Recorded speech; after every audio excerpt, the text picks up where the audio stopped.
Welcome to this journey into the shadows of forgotten history. I'm your guide through the darkest corners of America's past, where truth and terror intertwine in ways that challenge everything we thought we knew about faith, authority, and the secrets buried beneath consecrated ground. Before we begin tonight's investigation, I want to know, where are you watching this from, and what time is it where you are? Drop a comment below telling me your location and whether you're brave enough to watch this alone in the dark, or if you've wisely chosen the company of others. Your stories and theories always fascinate me, and they remind us that we're not alone in seeking answers to these disturbing mysteries. Tonight, we travel to 1894, to the remote wetlands of Vermilion Parish, Louisiana, a place where cypress trees draped in Spanish moss cast shadows that seem to hold secrets from another time, where the boundary between the living world and something else has always felt uncomfortably thin.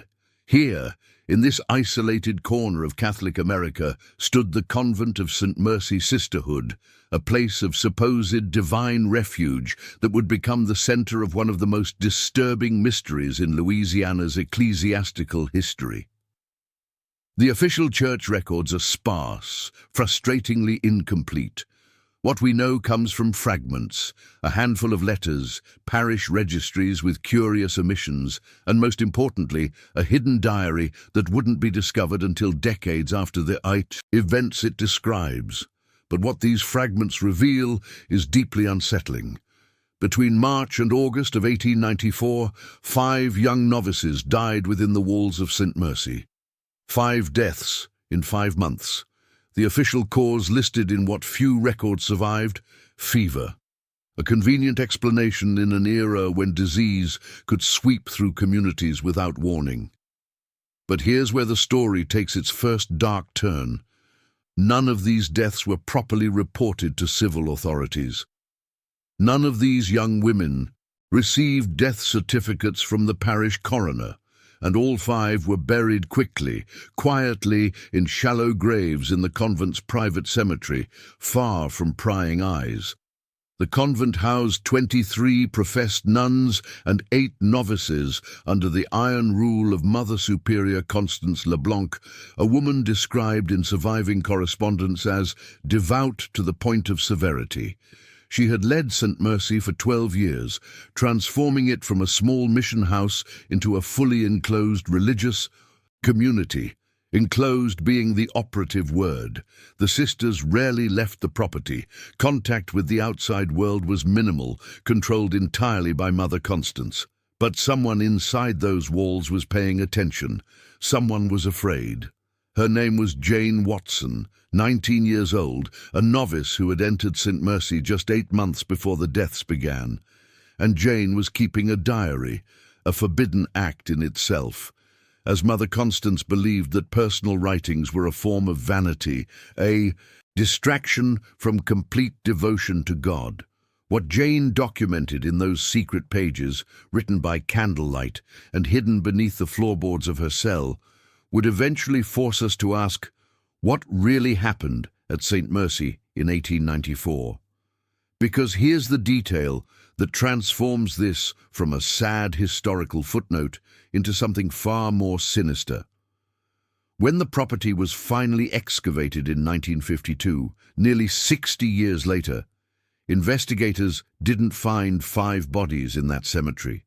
They found 13 sets of remains, 13 young women who had been buried without proper rites, without official record, without anyone outside those walls knowing they had ever existed or that they had died there. Who were the other 8? Why were they never reported? And what was happening inside the Convent of St. Mercy that required such desperate secrecy?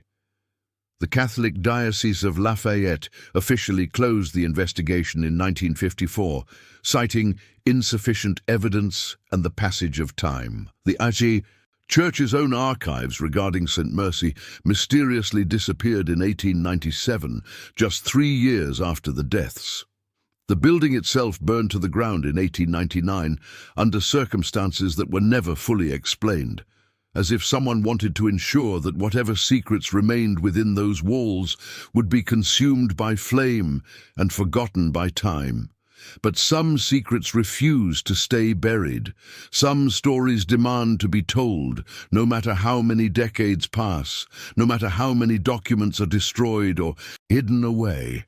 Tonight, we're going to piece together what really happened at St. Mercy. We're going to walk through Jane Watson's diary entries, examine the few surviving official documents, and explore the theories that have emerged over more than a century of speculation.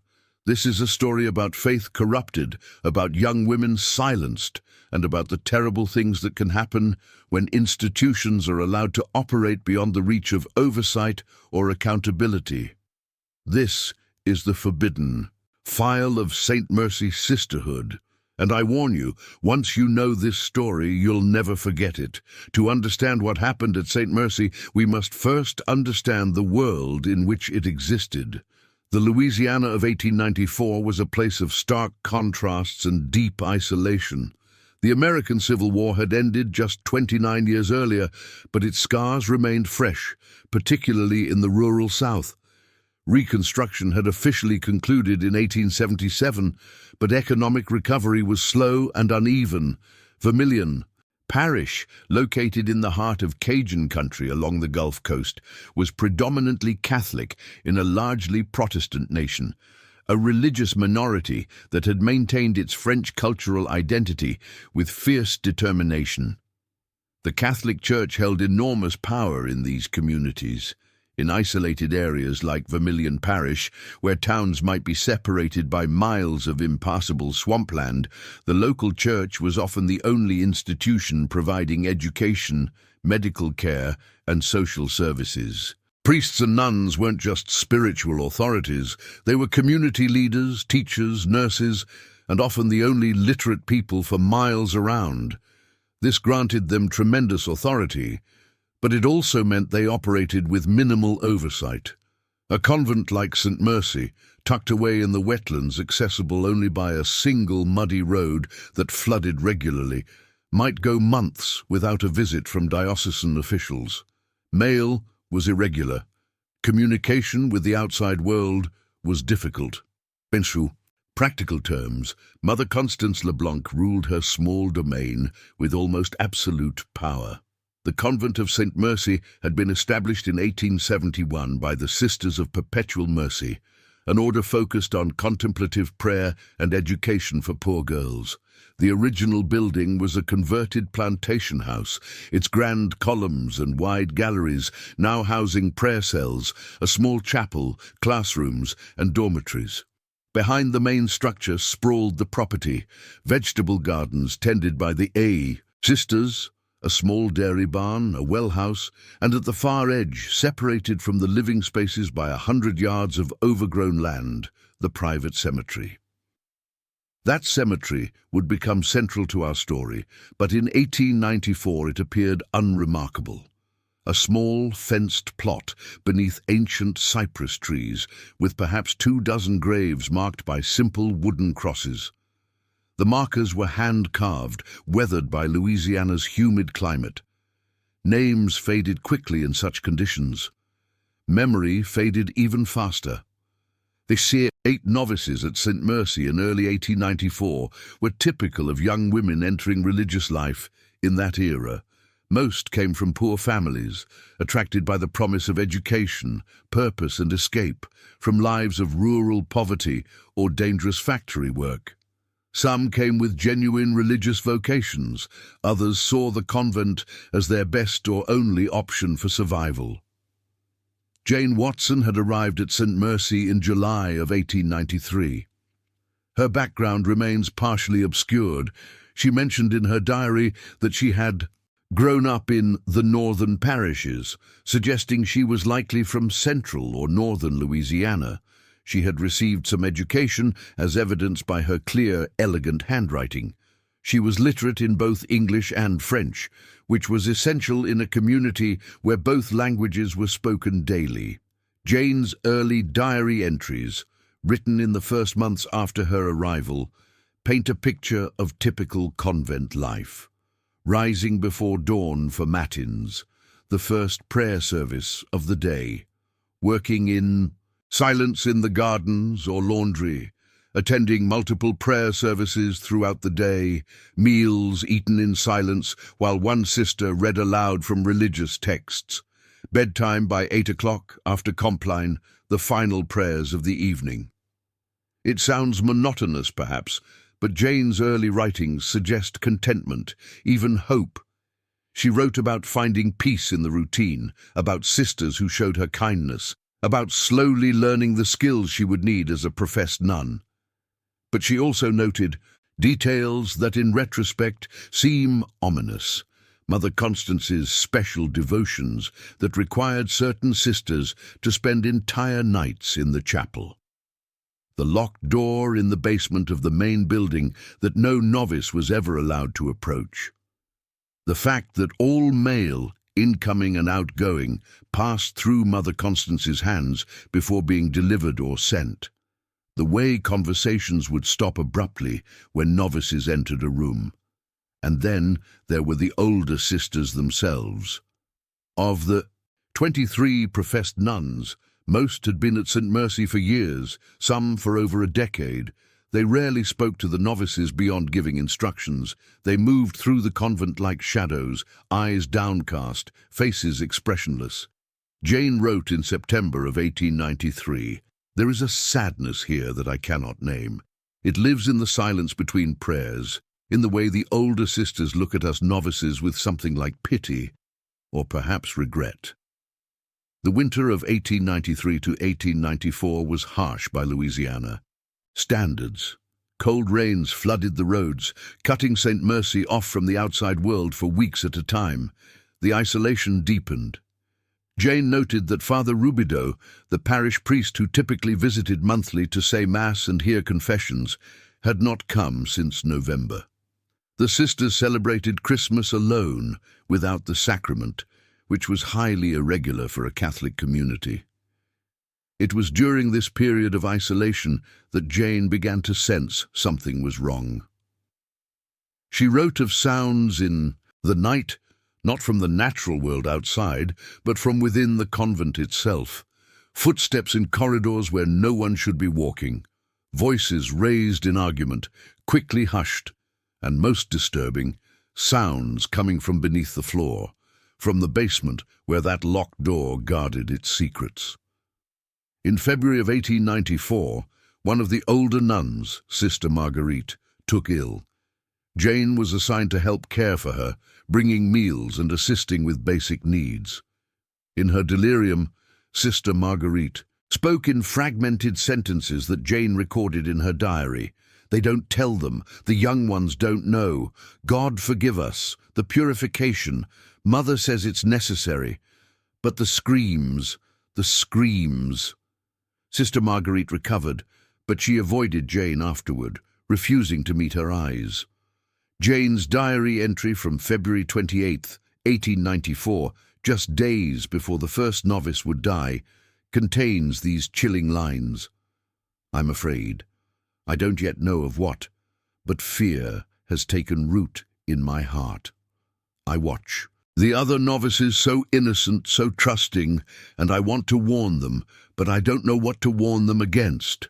I only know that something terrible lives here behind the prayers and rituals, something that has been here long before I arrived and will remain long after I am gone."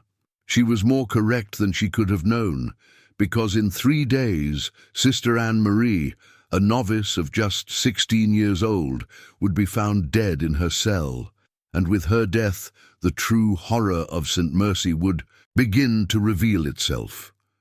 March 3rd, 1894. Sister Anne-Marie was discovered at dawn by Sister Catherine, who had gone to wake the novices for morning prayers.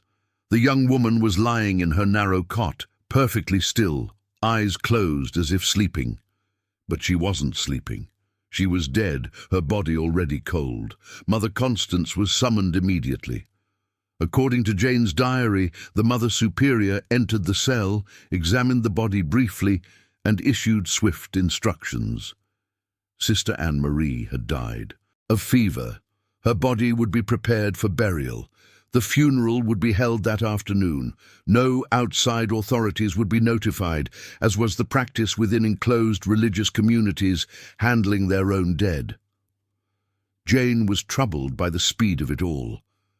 She wrote, "I saw Anne-Marie just yesterday. She complained of a headache, but seemed otherwise well. She ate her supper. She prayed with the rest of us at Compline, and now she is dead, and we are told it was fever. But there was no fever, no illness. She was simply alive, and then she was not." More disturbing was what Jane observed during the preparation of the body. She and 2 other novices were assigned to wash Anne-Marie and dress her in her habit for burial. As they performed this sad duty, Jane noticed marks on Anne-Marie's wrists, bruises, circular and dark, as if she had been bound or restrained. When Jane mentioned this to Sister Catherine, the older nun's face went pale. "We do not speak of such things," she whispered. "Prepare the body and say nothing more." The burial took place that afternoon in the convent cemetery. It was a hasty affair with minimal ceremony. Mother Constance recited prayers in Latin. The simple pine coffin was lowered into a shallow grave. No marker bore more than a name and a date. By evening it was as if Sister Anne-Marie had never existed. But Jane couldn't let it go. That night she wrote extensively in her diary, documenting everything she had seen: the bruises on Anne-Marie's wrists, the strange smell in the dead girl's cell, not the smell of sickness, but something chemical, medicinal. The way Mother Constance had forbidden any of the novices from being alone, insisting they move through the convent in pairs or groups at all times. "They are afraid we will talk among ourselves," Jane wrote, "afraid we will compare what we have seen and come to understand what is happening here." 3 weeks later, on March 24th, it happened again. Sister Therese, 18 years old, was found dead in the chapel where she had gone to pray alone during the free hour after supper. This time the explanation was brain fever. Again, the burial was swift, quiet, conducted without outside notification. Again, Jane noticed disturbing details. Therese's fingers had dirt under the nails, as if she had been clawing at something. Her habit was torn slightly at the shoulder, and there was that same odd chemical smell. Jane tried to discuss her concerns with one of the older nuns, Sister Benedicta, a woman who had always been kind to her. Sister Benedicta listened, her face growing increasingly distressed. Finally, she spoke. "Child, I cannot help you. I am bound by vows of obedience. I can tell you only this: be careful, be quiet, and pray that you are not chosen." Chosen? Jane's blood ran cold. Chosen for what? The answer came in a fragmented way, pieced together from overheard conversations, glimpsed documents, and the confessions of sisters who could no longer bear the weight of their silence. It seemed that Mother Constance had developed a philosophy, what she called the doctrine of purification. She believed that some souls were too weak, too stained by original sin, to enter religious life without undergoing extreme spiritual preparation. The details of this preparation were kept secret, but it involved the locked basement room and sessions that sometimes lasted through the night. In April, Sister Gabrielle died. In May, Sister Margaret. Both were novices. Both died suddenly, officially of fever or weakness or other vague ailments. Both were buried quickly in the convent cemetery. Jane counted 4 novices dead in as many months, out of only 8 who had been in residence when the year began. By now, the surviving novices were terrified. They spoke in whispers when they thought they wouldn't be overheard. Jane recorded their fears. "We don't know who will be next. We don't know what happens in that room below. But we hear sounds, sometimes in the deepest part of the night. We pray and we wait and we wonder which of us will be chosen for Mother Constance's purification." Jane made a decision. She would document everything, hide her diary where it might someday be found, and if she survived, she would find a way to report what was happening at St. Mercy to authorities beyond Mother Constance's control. But then something happened that changed the trajectory of events. A visitor arrived. Father Thomas Duval was a priest from the Diocese of Lafayette, sent in early June to conduct the annual inspection of St. Mercy. He was 42 years old, known as a diligent administrator who took his oversight duties seriously. Unlike Father Rubido, the local priest who seemed content to leave the convent to its own devices, Father Duval asked questions. He noticed immediately that the number of novices seemed unusually low. He asked to see the registry of residents. Mother Constance produced a ledger, but Father Duval's trained eye caught the discrepancies, names that had been struck through with no notation of transfer or departure, dates that didn't align with the explanations given. Jane managed to approach Father Duval on his second day at the convent. She found him in the small visitor's parlor reviewing documents. Her heart pounding, she slipped him a note she had prepared. 4 novices have died since March. They are buried in the cemetery without proper record. Please investigate. Please. Help us. Father Duval read the note, his face grave. He looked at Jane, and she saw recognition in his eyes. He believed her. He nodded slightly and tucked the note into his cassock. That evening, Jane heard raised voices from Mother Constance's office. Father Duval was demanding to see the basement room. Mother Constance was refusing, citing the enclosed nature of the community, the sanctity of the sisters' private spaces. The argument continued for over an hour. The next morning, Father Duval was gone. Mother Constance announced at morning prayers that the priest had been called away on urgent business and had departed before dawn. But Jane had been awake before dawn. She heard everything in that old building, and she had heard no one leave. No horse, no carriage, no sound of departure at all. Tell us in the comments what you think is happening so far. Do you believe Father Duval managed to escape and seek help? Or do you think something more sinister occurred? Your theories fascinate me, and they help us understand how communities process these historical mysteries differently. Jane's diary entry from June 8, 1894, just after Father Duval's disappearance, reads, "I no longer believe we will leave this place alive. Whatever is happening here has consumed so many already. Father Duval came to help us, and now he too is gone. I hide these pages and pray that someday someone will find them and know the truth. If you are reading this, know that we were here. Know that we were afraid. Know that we did not die of fever."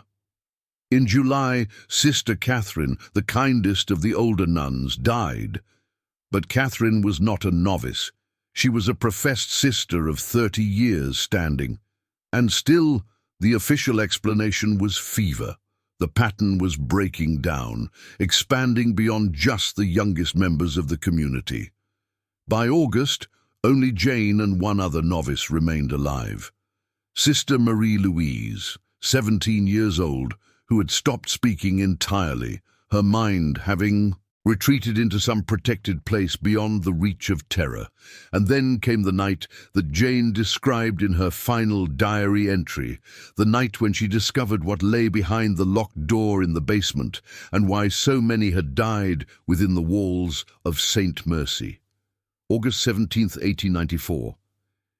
Jane's handwriting in this entry is almost illegible, the words pressed hard into the paper as if written in desperation or terror. She begins, "I know now. God forgive me. I know what happens in that room." It had been a night like many others. Prayers at 8, silence by 9, the convent settling into the darkness. But Jane couldn't sleep. She lay in her cell, listening to the old building creak and settle, when she heard it. Footsteps in the corridor outside her door, moving past with deliberate purpose. She waited several minutes, then rose and eased her door open. In the dim light of a single candle left burning in the hall for safety, she saw Mother Constance and two older sisters, Sister Pauline and Sister Genevieve, descending the stairs toward the ground floor. Between them, supported on either side, was Sister Marie-Louise, the last surviving novice besides Jane. Marie-Louise's head lolled forward, her feet dragging. She appeared to be drugged or unconscious. Jane's first instinct was to cry out, to intervene, but something deeper, the instinct for survival that had kept her alive these terrible months, told her to remain hidden and observe. She followed at a distance, barefoot on the terrazzo, cold floorboards, staying in the shadows. The group descended to the main floor, then continued down another flight of stairs Jane had never been permitted to take, the stairs to the basement. She watched from the landing above as Mother Constance produced a key and unlocked the forbidden door. Candlelight spilled out from within, and Jane caught a glimpse of the room beyond. It appeared to be set up as a medical facility of some kind.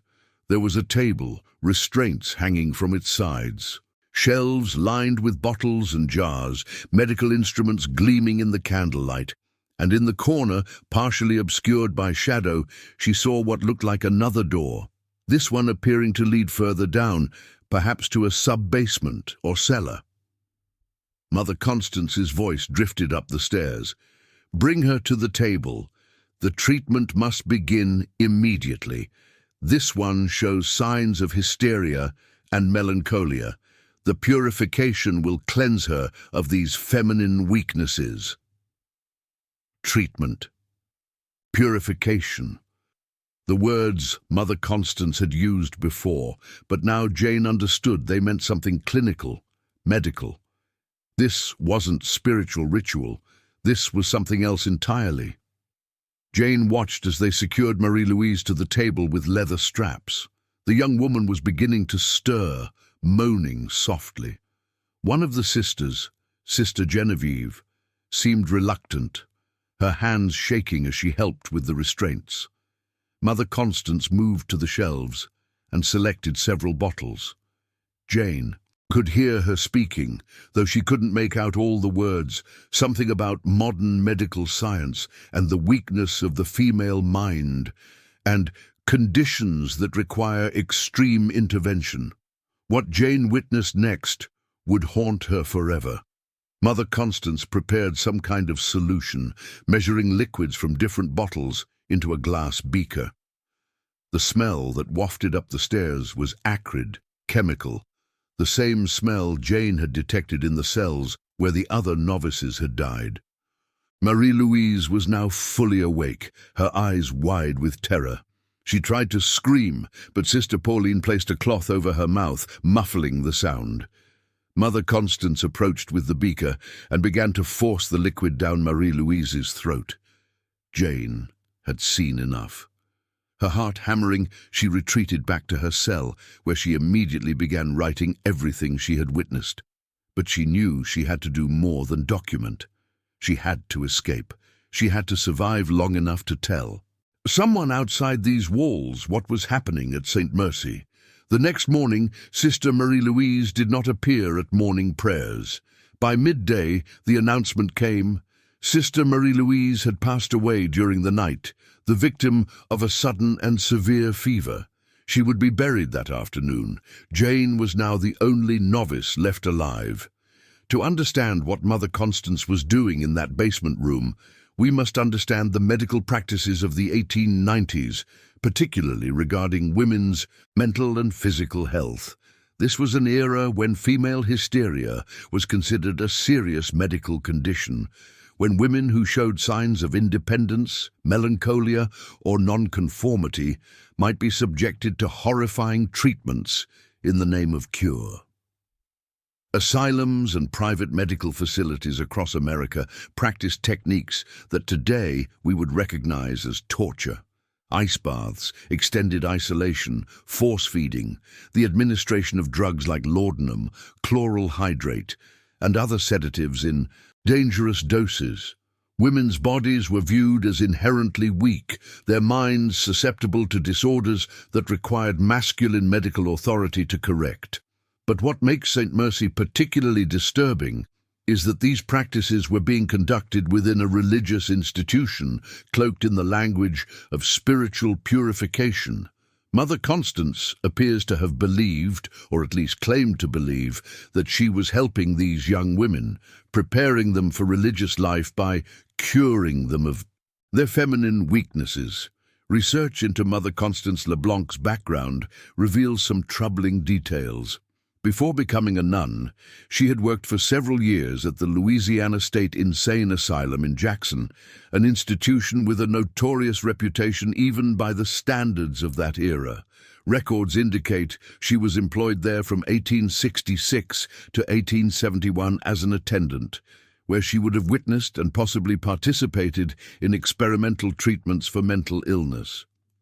When she entered religious life in 1871, and quickly rose to Mother Superior of St. Mercy by 1882, she apparently brought with her the conviction that the techniques she had learned in the asylum could be adapted for spiritual purposes.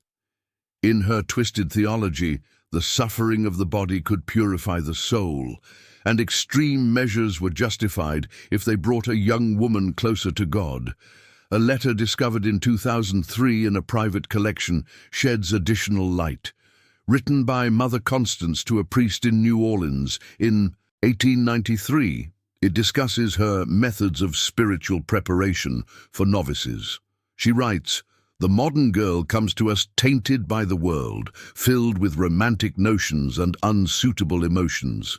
Through careful treatment, combining prayer with medical intervention, we can reshape them into proper vessels for divine service. Those too weak to endure the treatment are too weak for the religious life. Their deaths, while regrettable, are evidence of their unsuitability for our sacred vocation." This letter never received a response, at least not one that survived, but it reveals Mother Constance's mindset. She genuinely believed she was doing God's work, even as young women died under her care.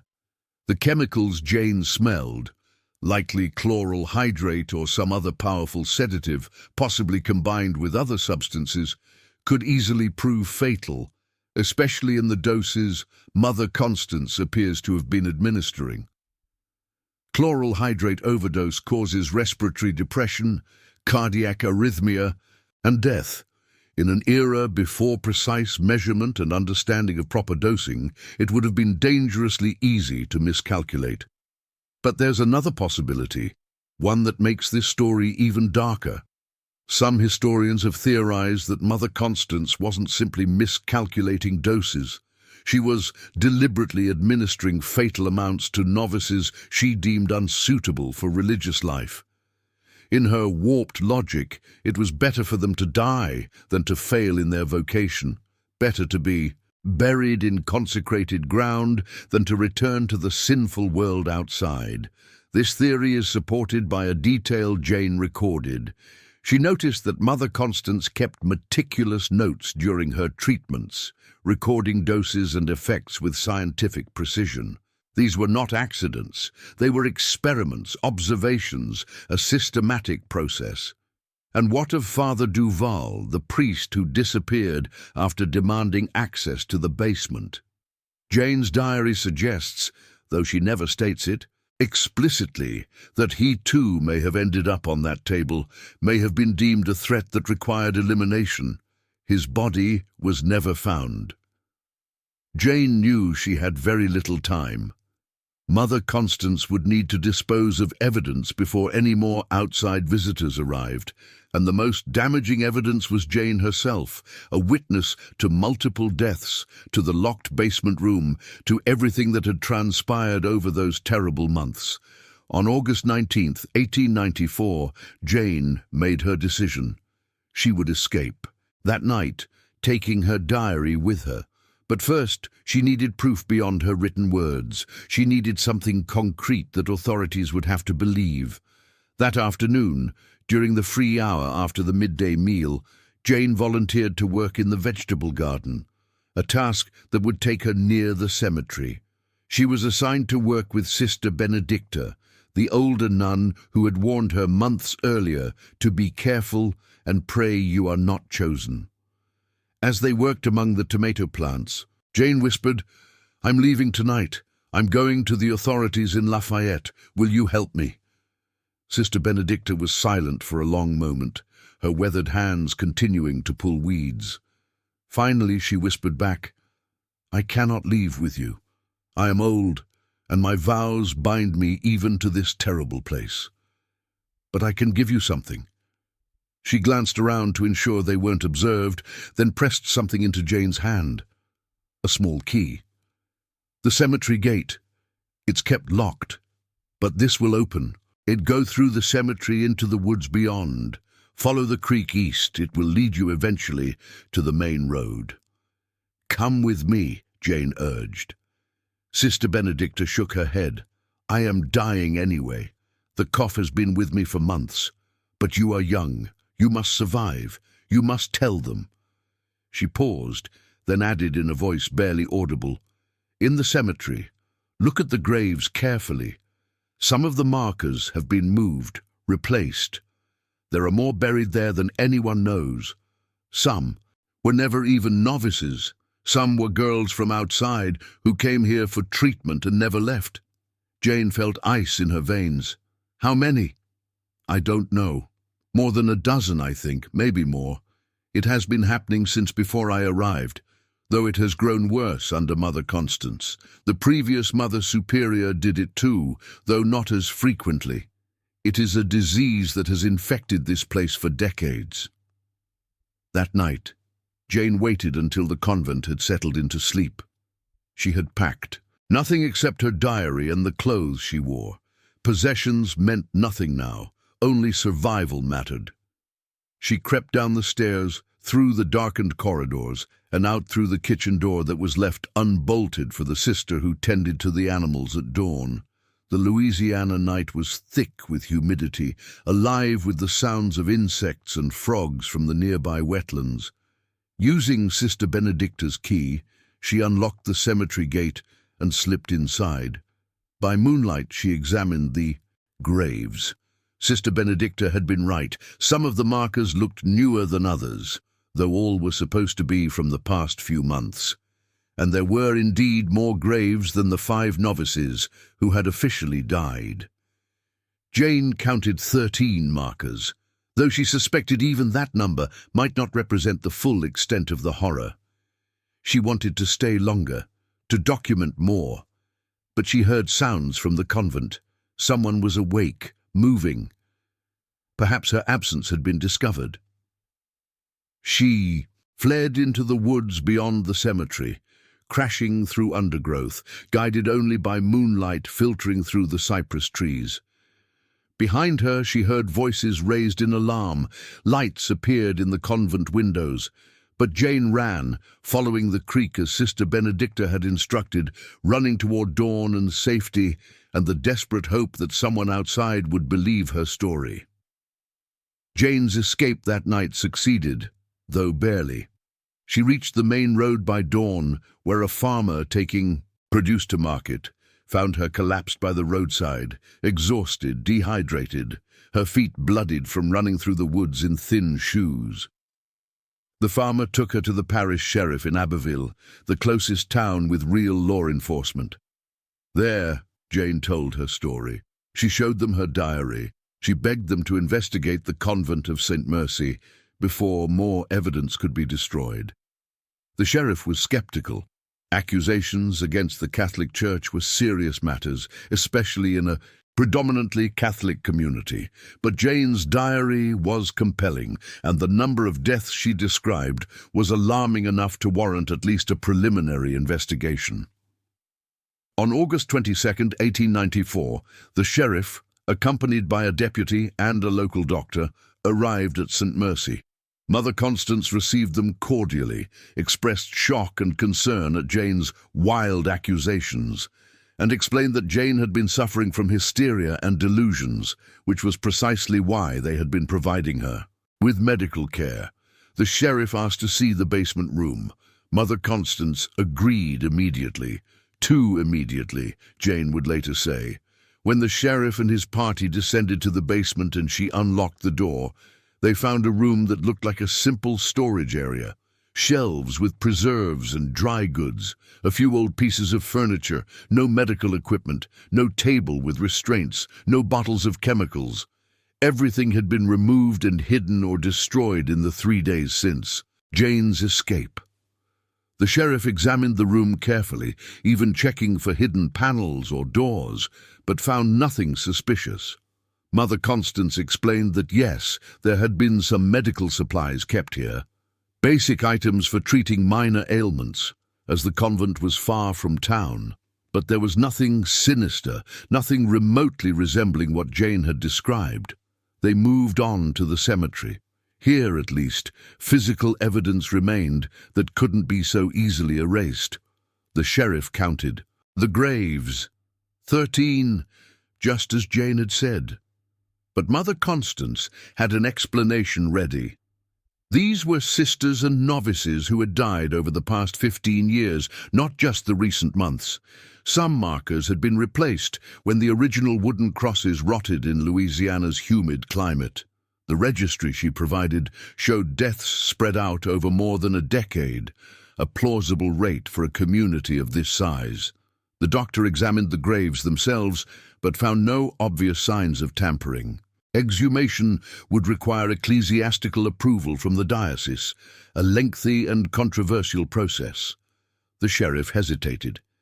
He had a diary full of accusations, but no physical evidence to support them. He had a young woman who admitted she had been keeping forbidden writings and had fled in the night. And he had Mother Constance, a respected religious authority, calmly explaining away every concern. In his report, filed August 25, 1894, the sheriff concluded, "Investigation conducted. Allegations appear to stem from hysteria and misunderstanding. No evidence of criminal activity found. Recommend no further action." Jane was devastated. She tried to take her story to the diocese in Lafayette, but church officials were even less sympathetic than civil authorities. A young woman making accusations against a Mother Superior, a novice who had broken her vows by keeping a diary and fleeing. They suggested that perhaps Jane had never been suited for religious life, that her imagination had gotten the better of her, that she should return home to her family and forget about St. Mercy. But Jane refused to be silenced. She kept her diary. She gave interviews to newspapers, though most declined to print her story. It was too inflammatory, too dependent on the word of a single witness against a respected institution. One small paper in New Orleans published a brief account in September 1894, but it was quickly overshadowed by other news and forgotten. Jane eventually married, moved to Texas, and lived until 1947. She kept her diary hidden for decades, afraid that Mother Constance or the church might try to destroy it. Only in the 1940s, when she was elderly and ill, did she give it to her granddaughter with instructions. Someday people will be ready to hear this story. Someday they will believe. Back at St. Mercy, life continued.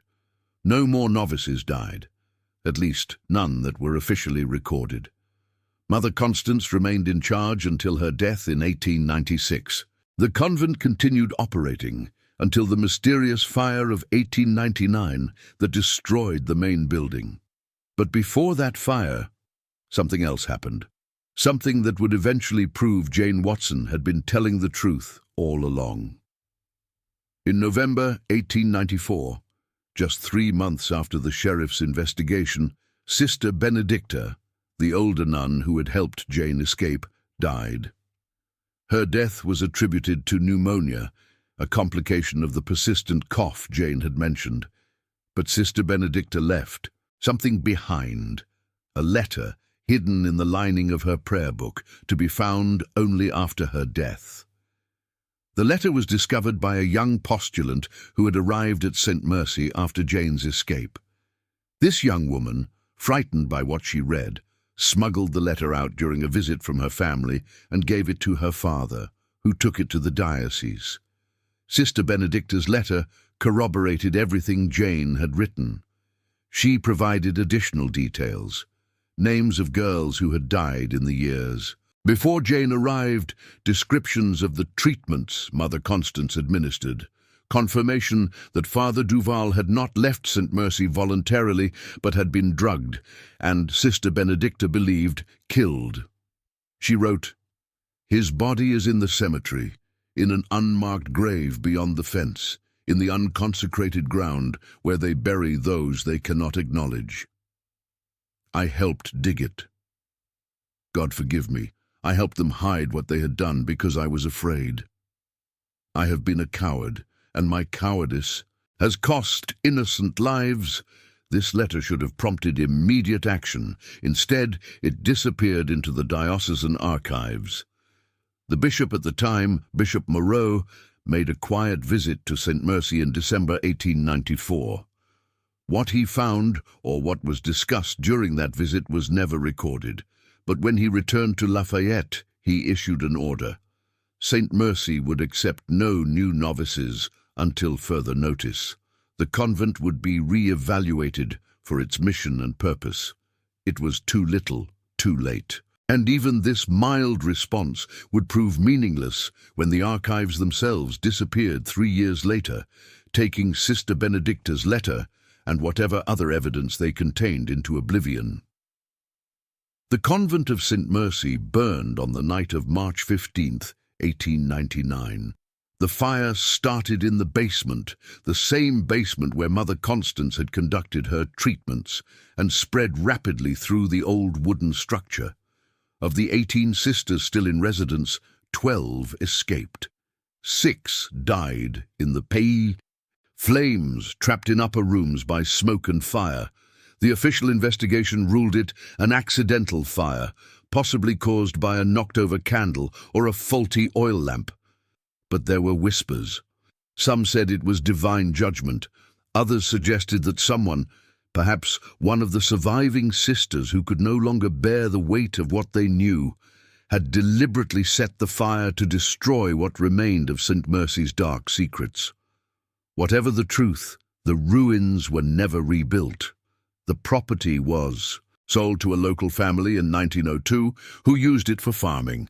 The cemetery remained, overgrown and largely forgotten, on the edge of their land. For decades, it was simply part of the Louisiana landscape, one more abandoned graveyard in a region full of forgotten burials. But some stories refused to stay buried. In the spring of 1952, a professor of Louisiana history at Southwestern Louisiana Institute, now the University of Louisiana at Lafayette, Dr. Marcus Thibodeau, became interested in the history of rural Catholic institutions in the state. He had come across a reference to St. Mercy in old diocesan records and was intrigued by the abrupt end of its mission. Dr. Thibodeau obtained permission from the property's current owners to conduct a historical survey of the site. What remained of the convent was little more than rubble covered by 50 years of vegetation.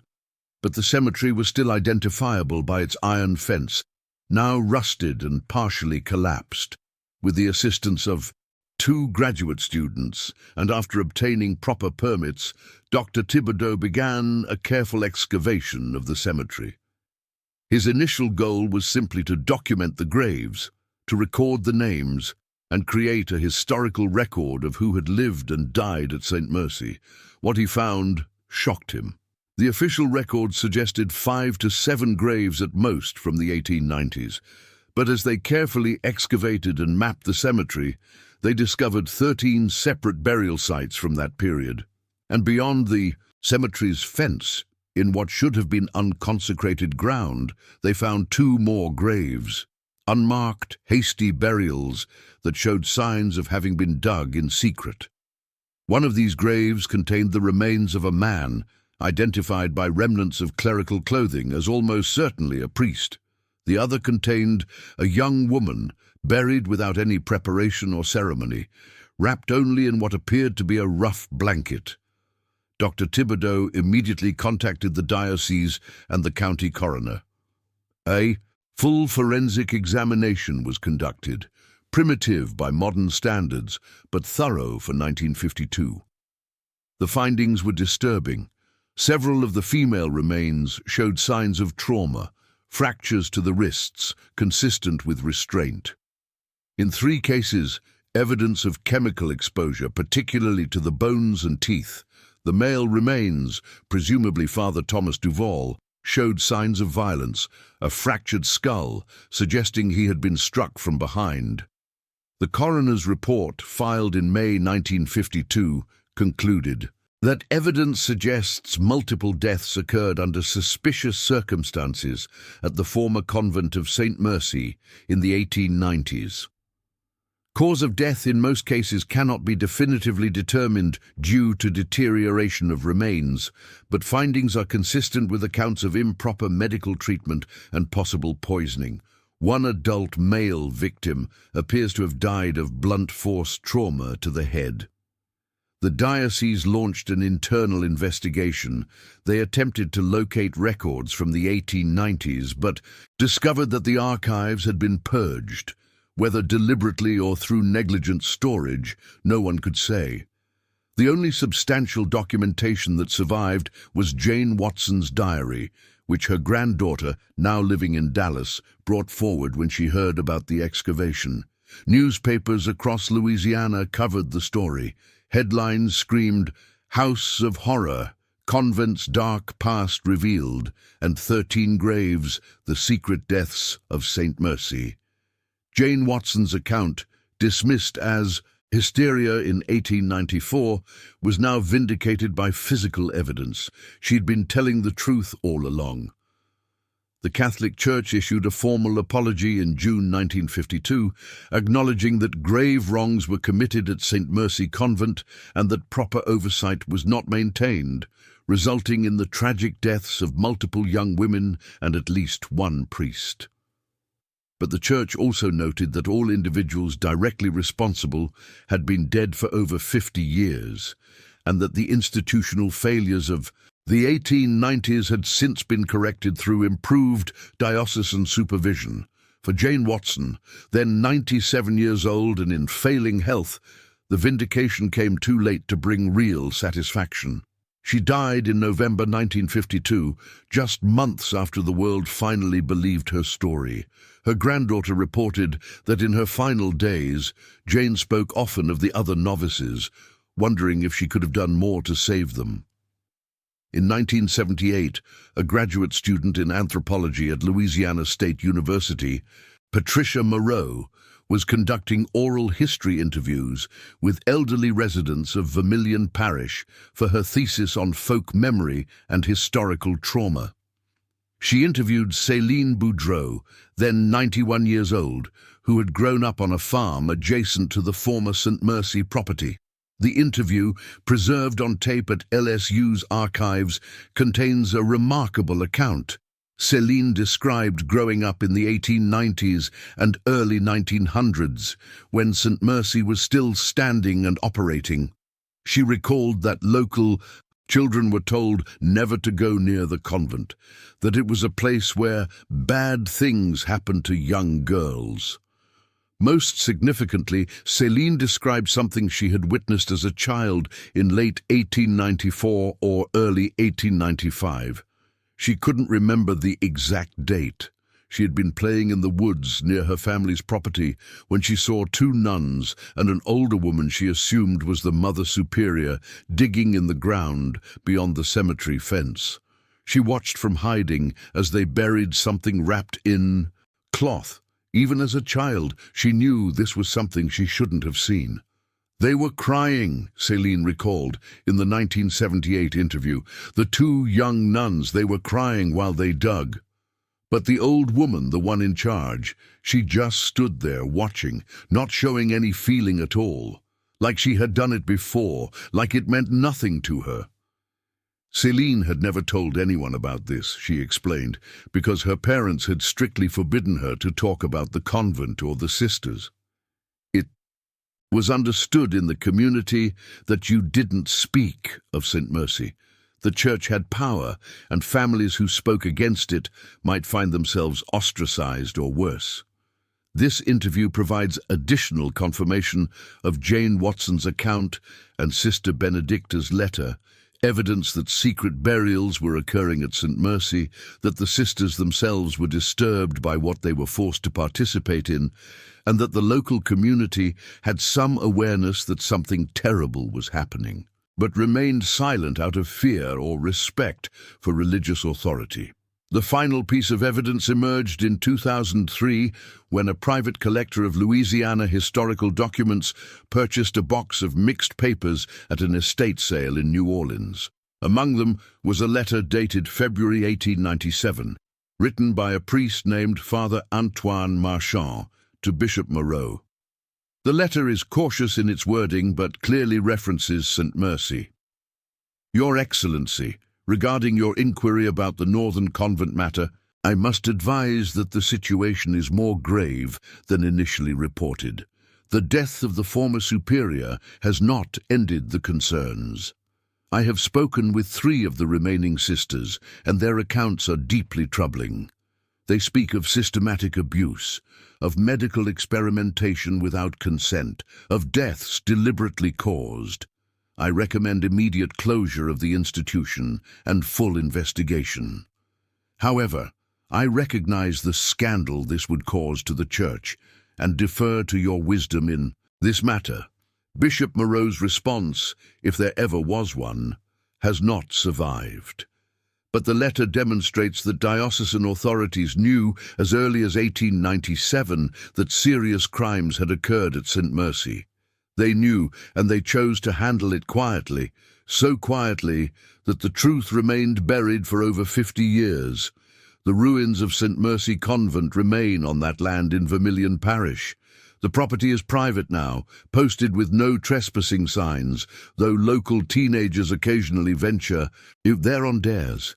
They report the usual things people report about abandoned places with dark histories: strange sounds, feelings of being watched, an overwhelming sense of sorrow and dread.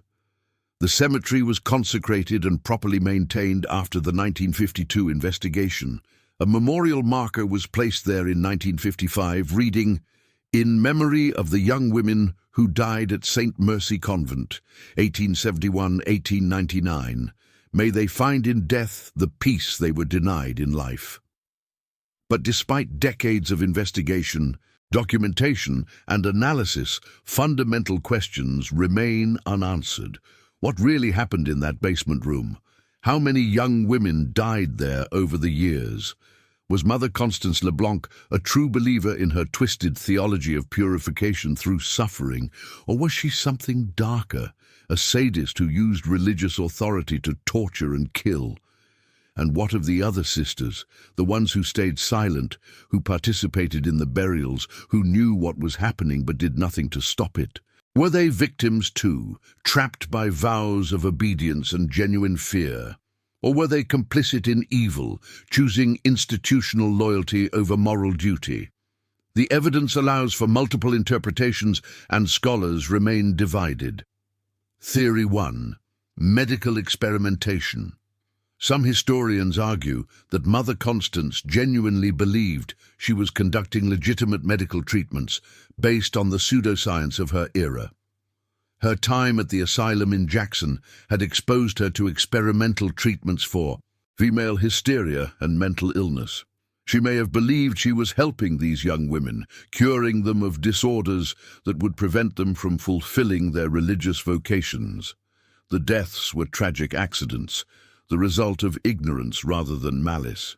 This theory is supported by her letter discussing treatment and her meticulous note-taking, which suggests scientific observation rather than deliberate murder.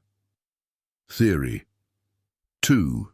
Religious fanaticism. Others contend that Mother Constance had developed a heretical theology that equated physical suffering with spiritual purification.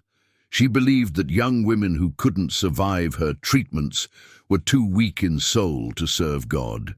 Their deaths, in her view, were merciful, Better to die in a convent than to fail in religious life and be damned. This theory explains her lack of remorse and the language of purification she consistently used. It also explains why other sisters, genuinely pious women who believed in obedience to authority, participated. They had been convinced that they were doing God's work. Theory 3. Deliberate murder. The darkest theory is that Mother Constance was a serial killer who used her position of religious authority to access vulnerable victims. The patterns suggest premeditation, the isolation of the convent, the systematic targeting of novices who had no family to advocate for them, the secret burials, the destruction of records. Father Duval's murder, if the remains found beyond the cemetery fence were indeed his, demonstrates that Mother Constance was willing to kill anyone who threatened to expose her. Under this theory, the religious and medical justifications were simply cover for someone who enjoyed causing suffering and death. The truth may lie somewhere between these theories, or it may be something else entirely, something we cannot fully understand from our distance of more than a century. What we know for certain is this. At least 15 people died at St. Mercy, under suspicious circumstances. Young women who entered seeking spiritual fulfillment and education instead found suffering and death. A priest who tried to help them was silenced, and an institution that should have protected the vulnerable instead preyed upon them, hidden behind walls of religious authority and community deference. Jane Watson survived to tell the story, though few believed her at the time. Sister Benedicta found the courage to confess, though her confession was buried in archives, and decades later the earth itself gave up its secrets, proving that some truths cannot remain hidden forever. To this day, the full extent of what happened at St. Mercy remains unknown. Church records are incomplete or missing. Physical evidence has deteriorated. The people who knew the truth firsthand are long dead. We are left with fragments, whispers, and the cold evidence of bones in shallow graves. The story of St. Mercy stands as a reminder of what can happen when institutions operate without oversight, when authority is accepted without question, and when the vulnerable are placed in the care of those who view them not as human beings, but as subjects for correction, purification, or worse. If you've stayed with us through this entire dark journey, thank you. Please hit that subscribe button and ring the bell to join our community of history seekers who refuse to let these stories be forgotten. Leave a comment below sharing your thoughts. Which theory do you believe? Was Mother Constance a deluded fanatic, a misguided medical practitioner, or something far more sinister? And if you know of other forgotten stories, other dark corners of history that deserve to be brought into the light, share them with us. Because these stories matter, these victims matter, and our haunted community is dedicated to ensuring that no voice remains silenced forever. Until next time, remember, the past is never truly buried, and some secrets demand to be told. Thank you for watching, and I'll see you in the shadows of our next investigation.